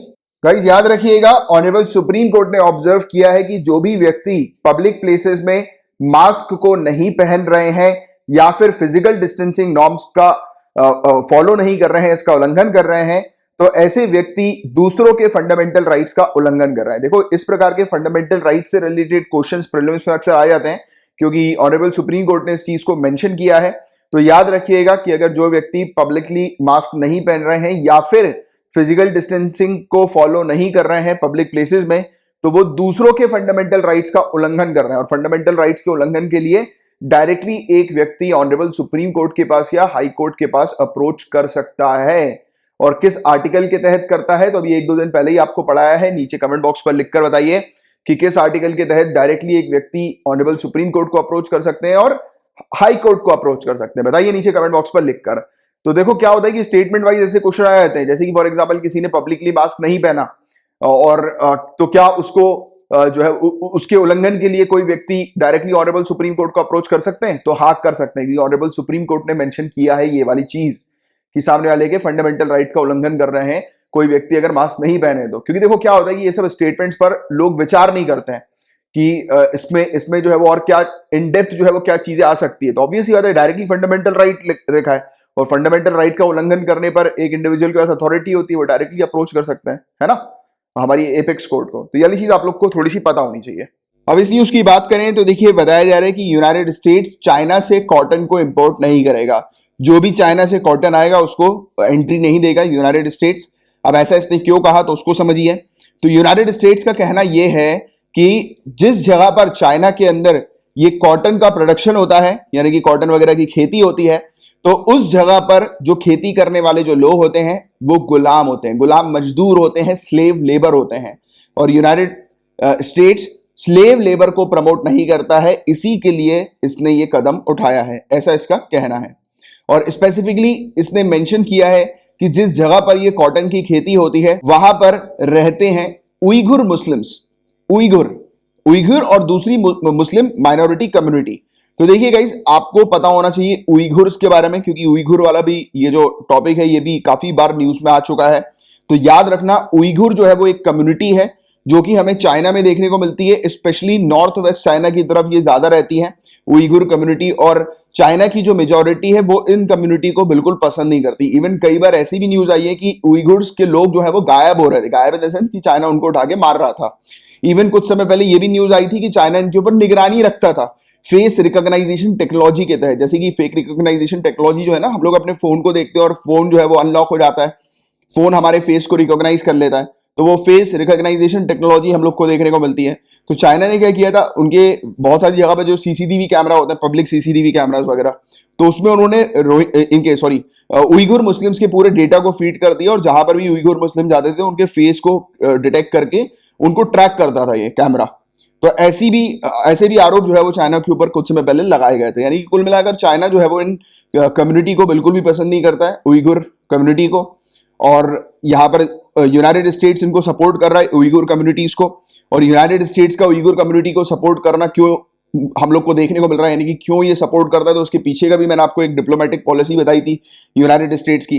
तो देखो, आप जानते हैं यूनाइटेड स्टेट्स और चाइना कट्टर दुश्मन एट प्रेजेंट हम लोग को देखने को मिल रहे हैं, राइट। एट प्रेजेंट क्या, काफी सालों से है, क्योंकि चाइना भी उभरती हुई पावर के तौर पर अभी नजर आ रही है और यूनाइटेड स्टेट्स हम लोग को सुपर पावर देखने को मिल ही रहा है, राइट। तो फिर वो नहीं चाह रहा कि उसकी पावर जो है वो कम हो, तो इसलिए यूनाइटेड स्टेट्स कुछ भी करके जो भी इशू चल रहा है, यानी कि जिन जिन कंट्रीज के साथ चाइना के इशू चल रहे हैं उन कंट्रीज के साथ या उन पर्टिकुलर ऑर्गेनाइजेशन या कम्युनिटी के साथ जो है वो यूएसए हाथ मिला रहा है, जिससे कि कल को ये अटैक जो है वो हर तरफ से कर सके चाइना के ऊपर। तो यही वाली बात है और कुछ नहीं है। मेनली ये डिप्लोमेटिक पॉलिसीज वगैरह होती हैं, जब डिप्लोमेट बनोगे आगे चल के तो आपको भी ये सब चीजें सिखाई जाएंगी कि कैसे आपको अपने दुश्मन को कमजोर करना है, राइट। तो ये सब कुछ ट्रिक्स और टैक्टिक्स होती हैं जिनका उपयोग किया जाता है और वही चीज यूनाइटेड स्टेट्स की तरफ से देखने को मिल रही है। ये जो फेवर करता है उइघुर को, तो ये कुछ नहीं है, सिंपल चाइना को काउंटर करने के लिए ये करता है। तो उसने बाकायदा बताया कि यहाँ पर 1 मिलियन के आसपास जो है वो उइघुर रहते हैं, जहां पर बेसिकली इस प्रकार की खेती हो रही है और उनसे खेती करवाई जाती है, गुलामी करवाई जाती है, स्लेव लेबर हमें देखने को मिलता है। तो इसलिए वो कॉटन को इंपोर्ट नहीं करेगा, ब्लॉक कर देगा कॉटन को जो चाइना से आ रहा है। तो ये चीज और कुछ नहीं है। तो इसके बारे में बस आपको एक जानकारी होनी चाहिए बेसिक। अब नेक्स्ट टॉपिक की बात करेंगे। सो गाइस, जैसा कि आप लोग जानते हैं कि क्रिमिनलाइजेशन यानी कि गुंडा राज ये पॉलिटिक्स के अंदर बढ़ता हुआ जा रहा है। पॉलिटिक्स के अंदर काफी सारे ऐसे लोग हैं जिनके खिलाफ क्रिमिनल चार्जेस, क्रिमिनल केसेस हमें देखने को मिलते हैं। इसके बारे में कई बार आर्टिकल्स में हम लोगों ने देखा भी है, डिस्कस भी किया है प्रीवियस आर्टिकल्स में। अगर आप रेगुलरली फॉलो कर रहे होंगे तो आपको याद आ रहा होगा। अपन ने ये भी बात करी थी कि ऑनरेबल सुप्रीम कोर्ट ने मेंशन किया था कि पॉलिटिक्स के अंदर से जल्द गुंडा राज को खत्म करने के लिए, क्रिमिनलाइजेशन को खत्म करने के लिए कदम उठाए जाए। तो ये चीज ऑनरेबल सुप्रीम कोर्ट ने मेंशन करी थी। तो उसी चीज को देखते हुए सेंट्रल गवर्नमेंट ने एक कदम उठाया था, हालांकि इस कदम को अभी खारिज कर दिया है ऑनरेबल सुप्रीम कोर्ट ने। सेंट्रल गवर्नमेंट का कहना यह था कि जो भी पर्टिकुलर इंडिविजुअल यानी कि जो भी लेजिस्लेचर, एमपी और एमएलए, वो अगर किसी आरोप में अगर दोषी पाए जाते हैं तो उनको लाइफ टाइम बैन कर दिया जाए इलेक्शन लड़ने से।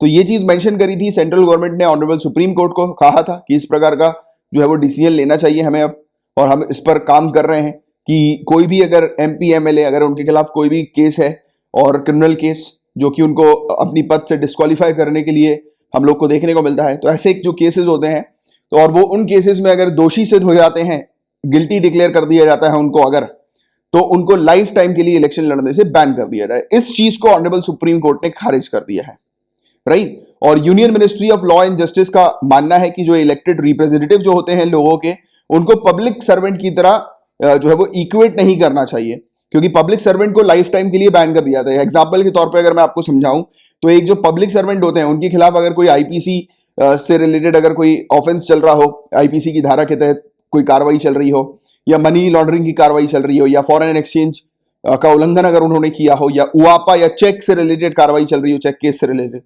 तो इन सब या और भी दूसरे मामले और भी दूसरे कानून, तो इन सब केसेस में एक पब्लिक सर्वेंट को डिस्क्वालीफाई कर दिया जाता है। एग्जांपल के तौर पे आपको बताऊं, जैसे कि एक कोई पब्लिक सर्वेंट है, उसने करप्शन किया हो और उस करप्शन के केस में अगर वो दोषी सिद्ध हो जाता है, गिल्टी हो जाता है, तो उसको लाइफ टाइम अपनी नौकरी से हाथ धो बैठना पड़ता है। बट सेम चीज जो है वो किसी एमपी और एमएलए के लिए नहीं है। एमपी और एमएलए जो है वो एक पर्टिकुलर पीरियड ऑफ टाइम के लिए ही डिस्क्वालीफाई होते हैं, स्पेसिफिक पीरियड ऑफ टाइम के लिए डिस्क्वालीफाई होते हैं और फिर दोबारा से वो इलेक्शन लड़ सकते हैं। तो ये चीज है। और इससे रिलेटेड एक केस भी अभी सामने आया था, ऑनरेबल सुप्रीम कोर्ट के पास एक पिटीशन सामने आई थी, जिस पिटीशन में यही चीज की डिमांड की गई थी कि एक यूनिफॉर्मिटी जो है वो लाई जाए जुडिशरी, लेजिस्लेटिव और एग्जीक्यूटिव में। यूनिफॉर्मिटी जहां पर जैसे कि अगर कोई पब्लिक सर्वेंट है, अगर उनको बैन कर दिया जाता है उनके किसी ऑफेंस के लिए, लाइफ टाइम उनको बैन कर दिया जाता है अपने पद से, अपने ऑफिस से, तो दूसरे भी लेजिस्लेचर को किया जाए, यानी कि जो भी लेजिस्लेचर इस प्रकार के जो ऑफेंस करते हैं, उल्लंघन करते हैं कानून का, तो उनको भी लाइफ टाइम के लिए बैन किया जाए। तो ये चीज है, इस पर अभी और भी जो है वो चर्चाएं चल रही है। अब देखते हैं आगे और क्या बोलेंगे ऑनरेबल सुप्रीम कोर्ट इस चीज को लेकर। अभी तो उन्होंने खारिज कर दिया है, उन्होंने मना कर दिया है अभी एट प्रेजेंट कि लाइफ टाइम तक बैन करना ठीक नहीं है, क्योंकि डिफर होता है ना, यानी कि जैसे कि मान के चलो आप ये परमानेंट हम लोग को बॉडी नहीं देखने को मिलती है। अगर हम लोग बात करें लेजिस्लेचर की, ये परमानेंट नहीं होते, बट पब्लिक सर्वेंट क्या होते हैं, परमानेंट होते हैं। हम बोलते हैं ना कि टेम्पररी एग्जीक्यूटिव और परमानेंट एग्जीक्यूटिव, तो वही चीज है यहाँ पे डिफरेंस कि लेजिस्लेचर तो 5 साल के लिए रहते हैं, बट ये जो होते हैं क्या बोलते हैं पब्लिक सर्वेंट, वो परमानेंट होते हैं। तो ये चीज है, इस चीज को देखते हुए ऑनरेबल सुप्रीम कोर्ट ने अभी मना किया है। बट देखते हैं अभी, क्योंकि काफी इसके ऊपर भी चर्चाएं चल रही है, बातचीत चल रही है, आर्टिकल्स वगैरह वेरियस इससे रिलेटेड आ रहे हैं, तो हो सकता है कि आने वाले समय में ऑनरेबल सुप्रीम कोर्ट जो है वो अपने इस पर्टिकुलर स्टैंड को चेंज करे। तो अब देखेंगे आगे चल के क्या होता है, तब मैं आपको और डिटेल में बताऊंगा। बट अभी अच्छे से जो है वो चर्चाएं चल रही है।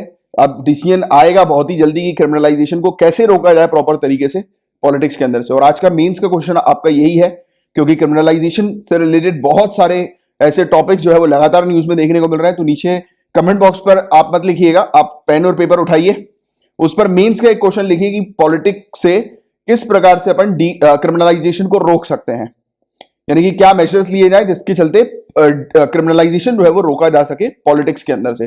तो प्रॉपर तरीके से पहले क्रिमिनलाइजेशन को एक्सप्लेन कीजिएगा और उनसे रिलेटेड क्या इश्यूज आते हैं उसको एक्सप्लेन कीजिएगा। फिर जो है वो कंक्लूजन में अपने ये चीज मेंशन कीजिएगा कि क्या कदम उठाए जाए जिससे कि क्रिमिनलाइजेशन को रोका जा सके पॉलिटिकल पार्टी से या पॉलिटिक्स से।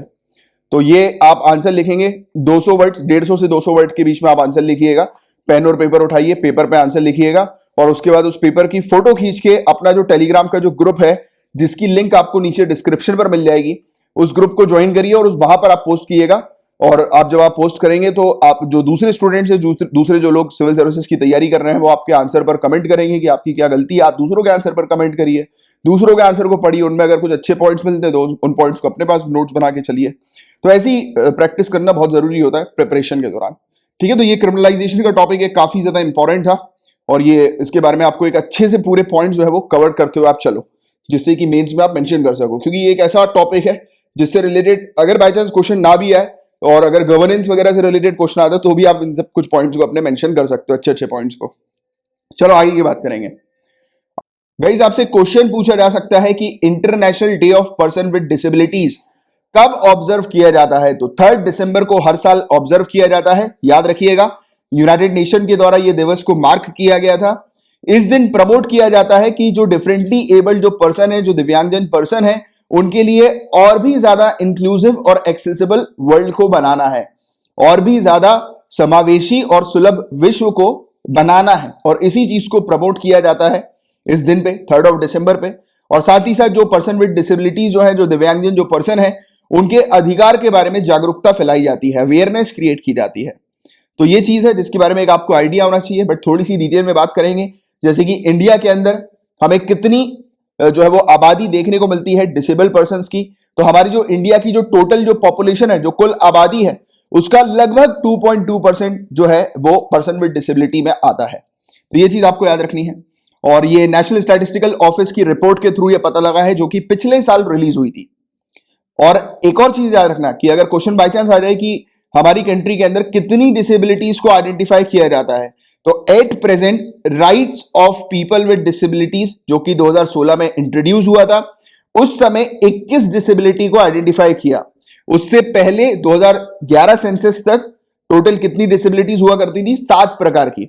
अब इसको बढ़ाकर 21 कर दिया गया है, राइट। तो 21 आपको थोड़ा सा याद रखना है कि 21 टाइप्स की डिसेबिलिटी को आइडेंटिफाई किया जाता है।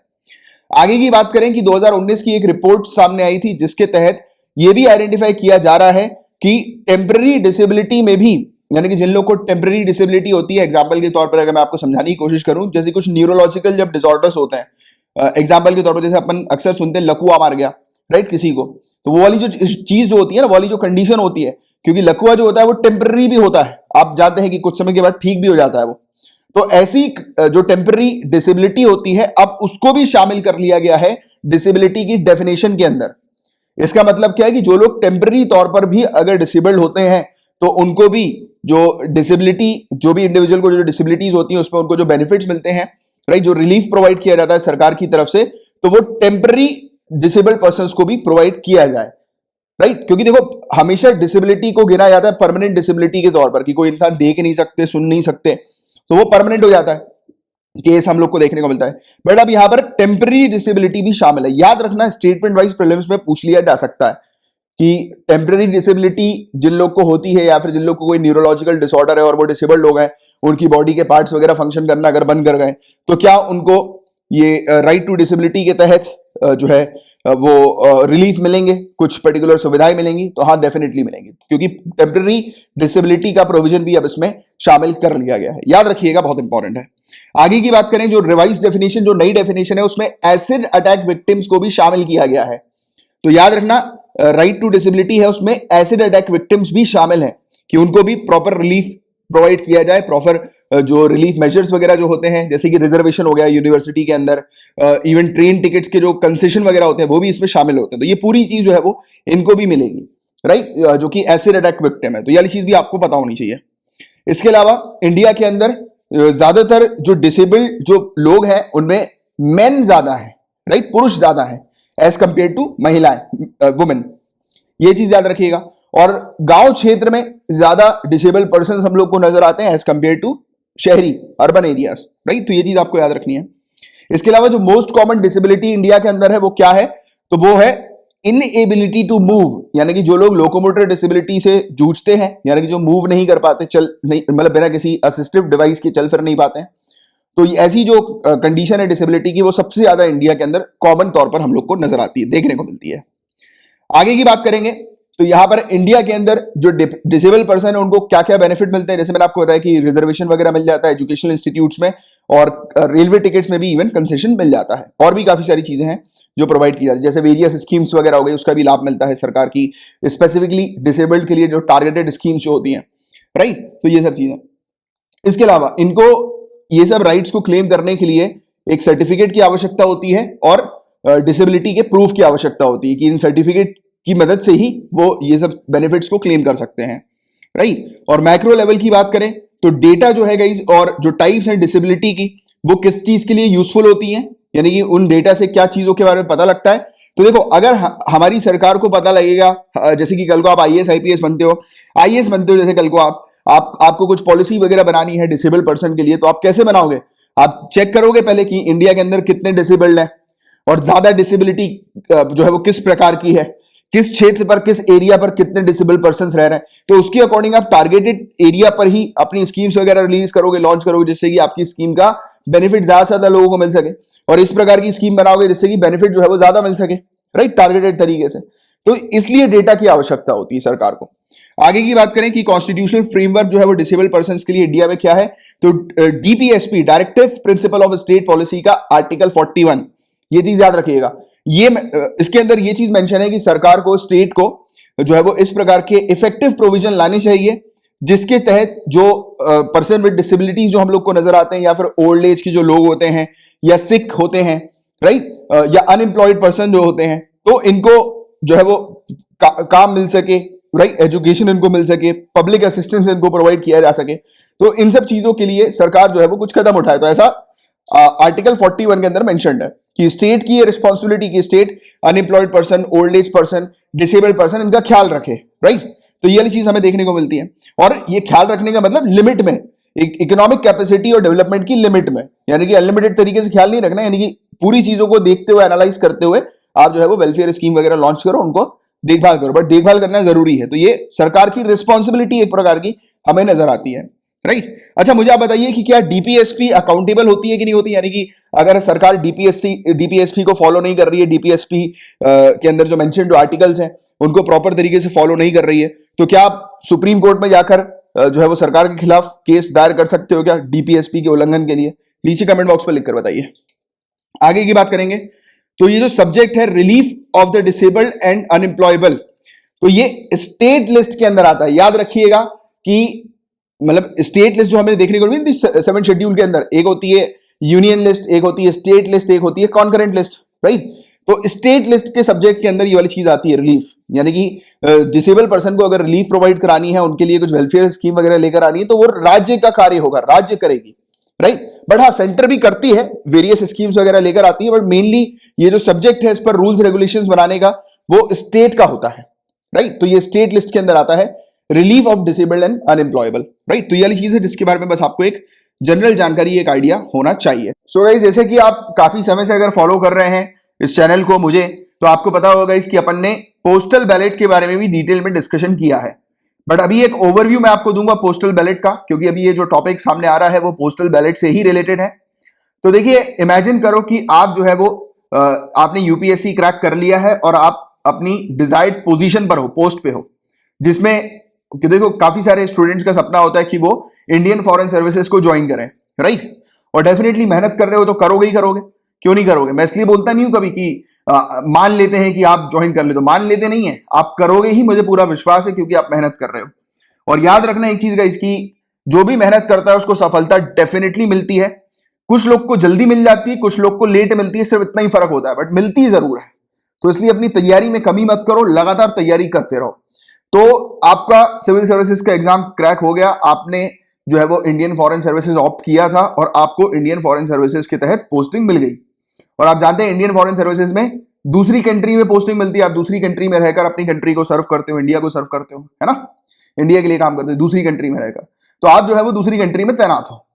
अब आपके पास अधिकार है वोट डालने का, और आपको वोट डालना है, और आपकी जो वाइफ है, जैसे मान लेते हैं आपकी जो हस्बैंड है, तो उनके साथ आप वहां पर हो। तो क्योंकि ये जो पोस्टल बैलेट का जो अधिकार होता है वो उनको भी होता है, स्पाउस को भी होता है, आपको पता होगा इस बारे में। तो देखिए, तो फिर आपका जो वोट होता है ना, कि वो पोस्टल बैलेट के थ्रू वोट जाता है, यानी कि जिस भी जगह पर आपकी जो कॉन्स्टिट्यूएंसी थी, यानी कि जिस एरिया पर आपका रेसिडेंस था, तो आपकी रेसिडेंस की जो कॉन्स्टिट्यूएंसी होती है उसके लिए आप वोट डालते हो, और आपका वोट जो जाता है वो पोस्टल बैलेट के थ्रू जाता है। Same goes with Indian foreign services के अलावा इंडियन आर्म फोर्सेज जो है हमारी, तो इंडियन आर्म फोर्सेज भी आप जानते हैं कि अलग अलग एरिया पर, अलग अलग टेरिटरी पे तैनात रहते हैं। वो अपने घर पे नहीं रहते हैं, राइट, या अपने घर के नजदीक नहीं रहते हैं, वो दूर ही रहते हैं। तो उस बीच क्या होता है कि वो भी पोस्टल बैलेट के थ्रू जो है वो इस प्रकार से वोटिंग देते हैं, राइट, यानी कि वाया पोस्ट के थ्रू वोटिंग जाती है उनकी। तो ये चीज हमें पोस्टल बैलेट की प्रोसीजर में देखने को मिलती है। तो देखिए गाइस, ये वाला जो टॉपिक है ये न्यूज में क्यों आया है, तो बताया जा रहा है कि इलेक्शन कमीशन ऑफ इंडिया ने रिसेंटली अप्रोच किया है लॉ मिनिस्ट्री को, और परमिशन मांगी है कि जो एनआरआई, जो नॉन रेसिडेंट इंडियन है, राइट, यानी कि जो अब्रॉड में जो लोग रह रहे हैं इंडियंस, तो उनको भी अलाउ किया जाए कि वो पोस्टल बैलेट्स के थ्रू अपना वोट डाल सकें, राइट। और आज की रेट में प्रोसीजर क्या है एनआरआई की वोटिंग के लिए? तो अगर क्वेश्चन आता है क्या हमारी कंट्री के अंदर एनआरआई वोट डाल सकते हैं, तो हाँ, डाल सकते हैं। और उसकी जो प्रोसीजर होती है वो मैं अभी एट प्रेजेंट आपको बताने वाला हूं कि क्या प्रोसीजर होती है। तो देखो, 2011 में इस चीज को इंट्रोड्यूस किया गया था कि एनआरआई भी वोट डाल सकते हैं, राइट। और उस समय हमने रिप्रेजेंटेशन ऑफ पीपल एक्ट 1950 को अमेंड किया था। इसकी प्रोसीजर में क्या होता है, तो जो एनआरआई का जो पासपोर्ट होता है, उस पासपोर्ट में उसका जो परमानेंट रेसिडेंट होता है लिखा हुआ होता है, राइट, कि कहां पर वो रह रहे हैं।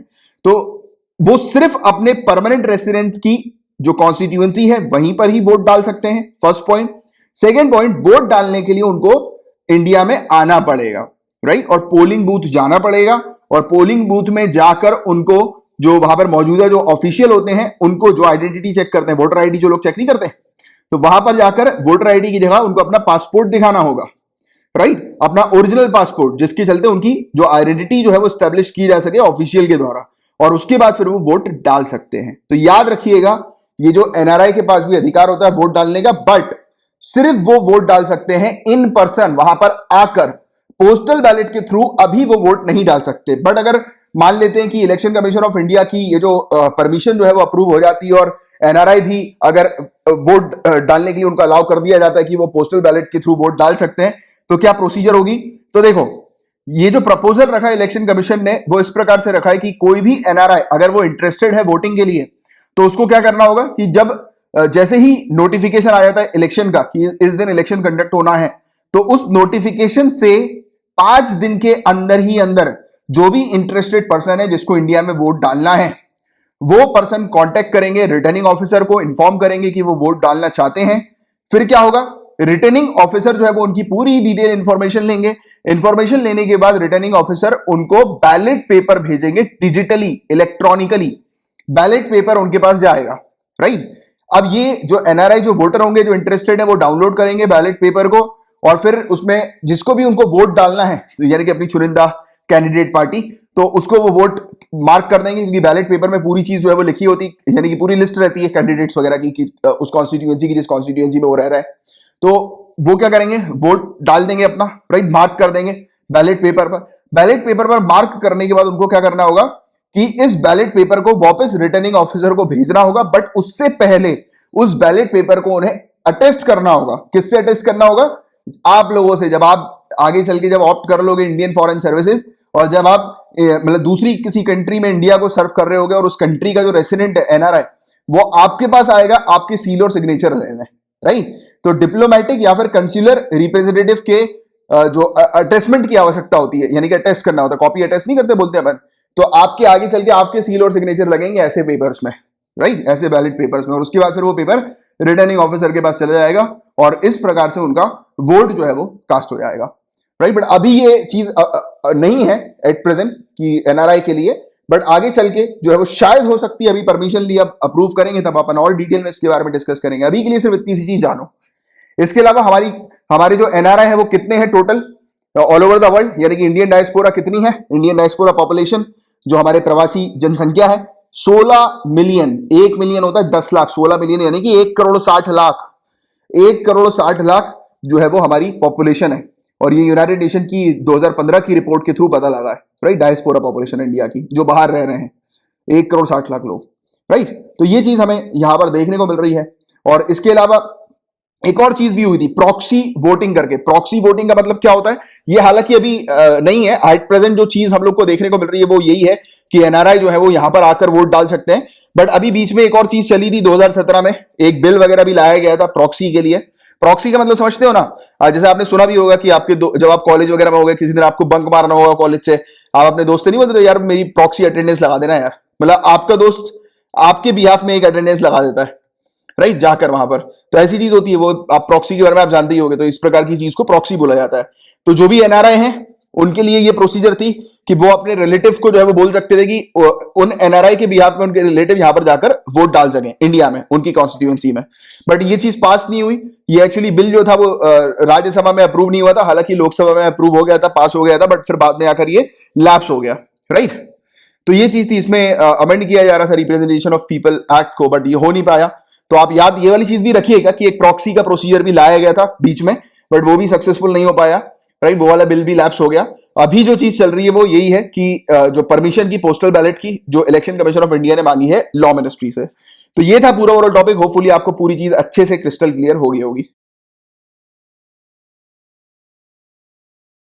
आर्सीबो टेलीस्कोप की यहां पर बात हो रही है। देखो ये आर्सीबो टेलीस्कोप है, ये टूट गया है, तो इसलिए ये टॉपिक न्यूज में हमें देखने को मिला है।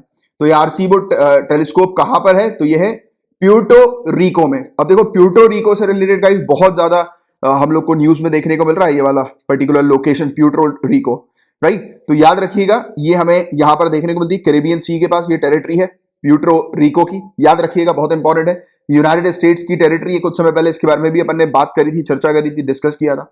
तो प्यूर्टो रिको ये टेरिटरी हम लोग को यहां पर कैरेबियन सी के पास देखने को मिलती है, राइट। यूनाइटेड स्टेट्स की ये टेरिटरी बताई जाती है, राइट। और यहां पर ही मौजूद है एक एरेसीबो टेलीस्कोप। तो ये अभी जो है वो खराब हो गया है, कोलैप्स हो गया है, पूरी तरह से टूटा गया है। हालांकि कुछ समय पहले यहां पर मौजूदा जो इंस्पेक्शन करने के लिए आए थे इस टेलीस्कोप की हेल्थ को लेकर, तो कहा था कि इस टेलीस्कोप में मरम्मत की आवश्यकता, बट इग्नोर किया, तो ये टूट गया अभी एट प्रेजेंट। क्योंकि यहां पर बहुत सारे जो हुरिकेन्स वगैरह हम लोग को देखने को मिलते हैं। हुरिकेन यानी कि इस क्षेत्र पर आने वाले जो स्टॉर्म्स होते हैं ना, साइक्लोन्स वगैरह, उसको हुरिकेन बोला जाता है। आप जानते हैं, इसके बारे में पढ़ा भी है अपन ने, और आज ही पढ़ा ही अपन ने इसके बारे में, आप स्टार्टिंग में लेक्चर में पता होगा आपको। तो ये चीज है। तो यहां पर मतलब हुरिकेन्स वगैरह आए थे, विंड स्टॉर्म वगैरह हमें देखने को मिले थे, तो जिसके कारण से ये ऑलरेडी काफी समय से वीक हो गया था और अब जो है ये टूट गया है। तो इसलिए ये टॉपिक न्यूज में था। तो प्यूर्टो रिको की आपने लोकेशन देखी, इसके बारे में आपने जाना एरेसीबो टेलीस्कोप क्यों टूटा, ठीक है। थोड़ी सी बात करेंगे एरेसीबो टेलीस्कोप के बारे में। तो ये जो टेलीस्कोप है 1963 में बनाया गया था, बहुत पुराना टेलीस्कोप है। टेलीस्कोप का मतलब समझते हो, दूर दराज की चीजों को ये देख सकते हैं इससे, टेलीस्कोप की मदद से। और ये second largest single dish radio telescope है पूरे दुनिया भर का, और काफी पावरफुल टेलीस्कोप है। साइंटिस्ट इस टेलीस्कोप का उपयोग करते हैं प्लैनेट्स, एस्टेरॉइड, आयनोस्फीयर और भी काफी सारी चीजों की डिस्कवरी करने के लिए, यानी कि जो स्पेस में जो चीज मौजूद है, तो काफी सारी चीजों को डिटेक्ट करने के लिए, उसको डिस्कवर करने के लिए साइंटिस्ट इस टेलीस्कोप का उपयोग करते हैं, राइट। इसने बहुत सारी चीजें पाई है, जैसे कि प्रीबायोटिक मॉलिक्यूल्स, बहुत दूर दराज की गैलेक्सीज में इसने पाया, यानी कि खोज करने में मदद करी इस टेलीस्कोप ने। पहला एक्सोप्लैनेट और पहला मिली सेकेंड पल्सर इसी ने आइडेंटिफाई किया था एरेसीबो टेलीस्कोप ने, ठीक है। तो ये वाली चीज आप लोग को पता होनी चाहिए इसके बारे में, बेसिक सी चीज। अब इसलिए उसकी बात करेंगे इस, तो हमारी धरती के पास एक ऑब्जेक्ट काफी समय से घूम रहा था, राइट। साइंटिस्ट और रिसर्चर को लग रहा था कि ये एक कोई एस्टेरॉइड है, बट अब पता लगा है कि 1966 का एक रॉकेट बूस्टर है ये, जो कि घूम रहा है। 1966 में नासा ने एक रॉकेट बूस्टर को छोड़ा था अपने लूनार मिशन के लिए। आपको पता है कि 1969 में मून का जो मिशन हमें देखने को मिला था नासा की तरफ से, लूनार मिशन, तो ये बताया जा रहा है कि उससे पहले नासा ने इसको स्पेस क्राफ्ट को, यानी कि एक रॉकेट बूस्टर को छोड़ा था, जो कि एक्चुअली में वहां पर कोलैप्स हो गया था मून में। इसकी सॉफ्ट लैंडिंग नहीं हो पाई थी, और आज की डेट में ये धरती के बहुत नजदीक जो है वो घूम रहा है। तो ये चीज है, इसी पर अपन बात करेंगे। तो सितंबर में नासा के पैन स्टार्स 1 टेलीस्कोप, इसने डिटेक्ट किया था एक अननोन ऑब्जेक्ट, राइट, जो कि हमारी धरती को फॉलो कर रहा था, यानी कि धरती के ऑर्बिट पर ही मौजूद था, राइट, और बहुत ही नजदीक था हमारी धरती के। और इनिशियली स्टार्टिंग में इस ऑब्जेक्ट को कहा इन्होंने, नासा के साइंटिस्ट ने, कि ये हो सकता है कि एक एस्टेरॉइड हो, राइट, जो कि धरती के चक्कर लगा रहा हो, और उस समय उसको नाम दे दिया minor planet centre, right. But अभी रिसेंटली साइंटिस्ट ने जो है ये कंक्लूड किया है कि ये जो नियर अर्थ ऑब्जेक्ट है, जिसको 2020 SO कहा जा रहा है अभी, ये एक रॉकेट बूस्टर है जिसने मदद करी थी स्पेस एजेंसी के सर्वेयर स्पेसक्राफ्ट को लिफ्ट करने के लिए, क्योंकि रॉकेट जो है वो स्पेसक्राफ्ट जो है वो उसको लिफ्ट करता है, उसको ऊपर लेके जाता है। तो वो मदद करी थी मून के लिए, जो स्पेसक्राफ्ट जो जा रहा था, यानी कि जो सर्वेयर स्पेसक्राफ्ट था, मून का सर्वे करने के लिए बेसिकली जा रहा था, क्योंकि 1969 में जो है वो मून में ह्यूमंस को जो है वो उतारना था, लैंड कराना था, तो उसके लिए सर्वे करना था मून का, तो उसके लिए भेजा गया था। तो इस सर्वेयर स्पेसक्राफ्ट को जो रॉकेट की जो आवश्यकता थी वो यही था, रॉकेट बूस्टर, जो कि आज की डेट में जो है वो गोल घूम रहा है धरती के। तो ये चीज हमें देखने को मिल रही है। तो थोड़ी सी बात सर्वेयर 2 के बारे में भी करेंगे। तो सर्वेयर 2 स्पेसक्राफ्ट जो है, इसको सॉफ्ट लैंडिंग करनी थी मून के सरफेस के ऊपर सितंबर 1966 में, राइट। बट हुआ यह था कि ये फेल हो गया था, यानी कि स्टार्ट नहीं हो पाया था। ये 3 में से इसका एक जो थ्रस्टर जो था, वो फेल हो गया था स्टार्ट होने से, और उसी के कारण फिर ये मून के सरफेस में जाकर गिर गया और कोलैप्स हो गया, राइट। और एम जो था इस सर्वेयर 2 मिशन का वो यही था कि जो पहला लूनार लैंडिंग जो था 1969 में नासा का अपोलो मिशन, जिसके बारे में आप जानते हैं काफी फेमस मिशन है ये, तो इस अपोलो मिशन से पहले इनको पूरी तरह से सर्वे करना था मून का, इसलिए इन्होंने 1966 में इसको भेजा था, बट ये कोलैप्स हो गया था, फेल हो गया था, राइट। सॉफ्ट लैंडिंग इसकी हो नहीं पाई थी। उस समय हुआ क्या था कि स्पेसक्राफ्ट जो है वो मून के सरफेस में जाकर क्रैश हो गया, और रॉकेट बूस्टर जो था वो वहां से डिसअपियर हो गया, यानी कि उसका कनेक्शन जो है वो हमसे लूज हो गया, लॉस्ट हो गया था, राइट। और एक अननोन ऑर्बिट की तरफ ये चला गया था, सन के नजदीक चला गया था बताया जा रहा था, बट अभी इसको आइडेंटिफाई कर लिया हमने इस रॉकेट बूस्टर को, जो कि हमारी धरती के काफी नजदीक है, नियर अर्थ ऑब्जेक्ट के तौर पर ये नजर आ रहा है।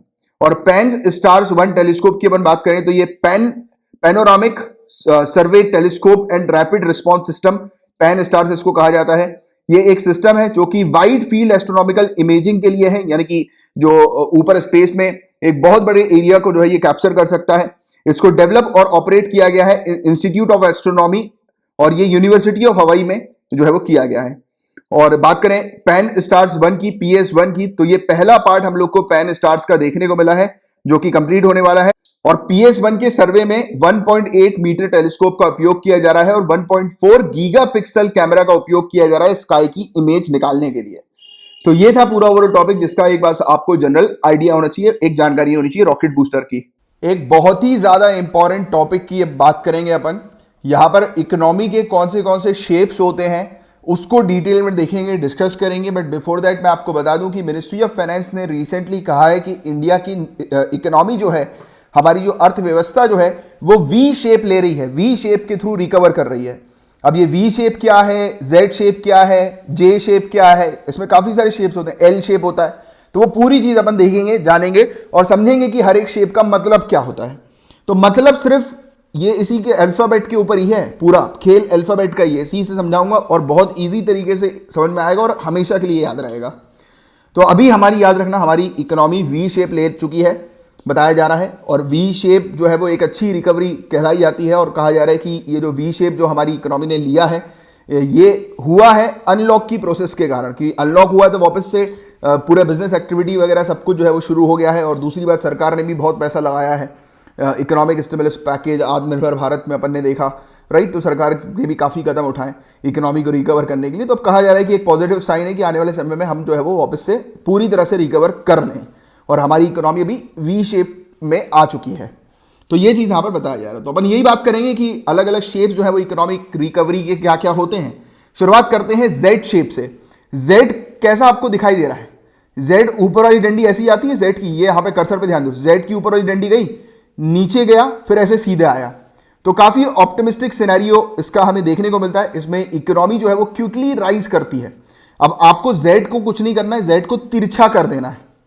तो देखिए ये जो जेड आपको दिखाई दे रहा है, ये जेड आपको जो दिखाई दे रहा है ना, मैं आपको इसको जेड को अलग से दिखाता हूं, मैं आपको अलग से दिखाता हूं, तब जाकर आपको बेहतर तरीके से ये समझ में आएगा।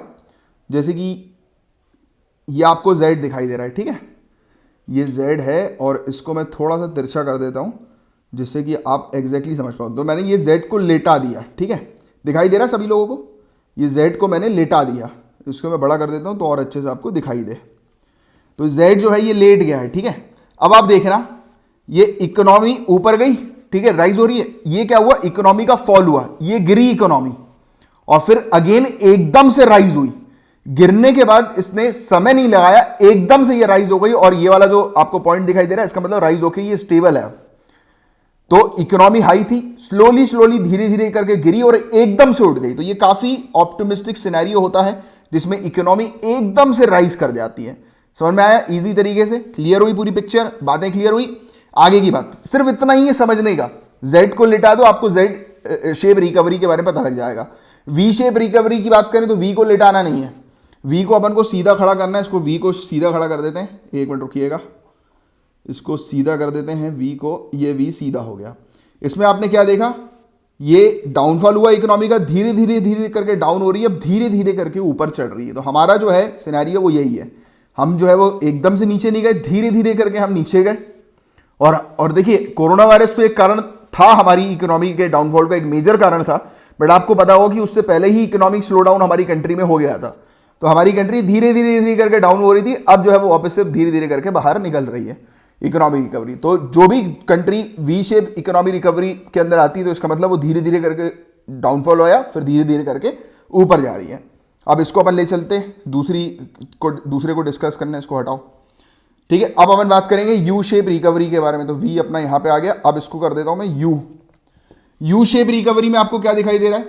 After falling struggles and muddles around the low growth rate for some time, नीचे हुई, नीचे ही बिल्कुल वो स्ट्रगल कर रही है ऊपर जाने के लिए, एकदम से ऊपर नहीं जा पा रही, नीचे आ गई, फिर स्ट्रगल कर रही है, फिर ये ऊपर जाएगी, ठीक है।